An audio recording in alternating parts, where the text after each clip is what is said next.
వరద బాధితులకు ఇప్పటికీ నిత్యావసరాలు అందలేదని ప్రభుత్వం అన్ని విధాలా విఫలమైందని ఆరోపించారు మాజీ మంత్రి హరీష్ రావు.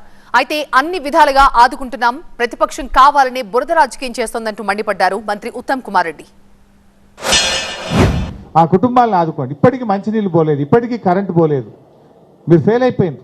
కనీసం ఇప్పటికైనా కళ్ళు తెరిచి మా మీద దాడితో ఏమొస్తుంది, ప్రజలకు సేవ చేయండి, ప్రజలకు మేలు చేయండి. మిమ్మల్ని నమ్మి 9 సీట్లు గెలిపిస్తే ఖమ్మం ప్రజలకు దారుణంగా ఇలా మీరు అన్యాయానికి గురి చేసిండ్రు, నష్టానికి గురి చేసిండ్రు. It's total failure of the government.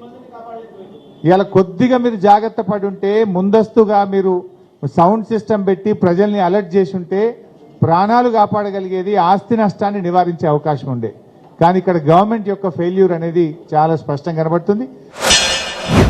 కోడిగుడ్లపై ఈకలు బీకినట్టుగా ఏదో మాటలు మాట్లాడుతూ వాళ్ళు దీన్ని కూడా దిగజారి రాజకీయాలు చేయడం, దానిది పూర్తిగా మేమేం చేస్తలేం, బురద రాజకీయాలు వాళ్ళకే చెల్లుతాయి.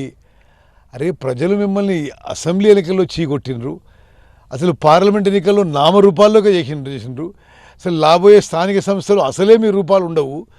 ఈ టైంలో ప్రకృతి వైపరీత్యాల ఈ సమయంలో ప్రజలు ఇబ్బంది పడుతుంటే ముఖ్యమంత్రి గారు, ఉప ముఖ్యమంత్రి గారు, మంత్రులందరం కూడా ఫీల్డ్లో ఉండి గంటకి నిమిషానికి ఏం చేయాలనో ప్రొయాక్టివ్గా చేస్తుంటే వాళ్ళు ఈ విధంగా ఈ బురద రాజకీయాలు చేయడం, ఏదో రాజకీయ లబ్ధి పొందుతారని ఆశించడం కూడా తప్పు.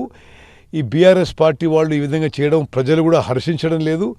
మీరు వీలైతే కోఆపరేట్ చేయండి, లేకపోతే ఇంట్లో కూర్చోని చెప్పి మనం చేస్తాను.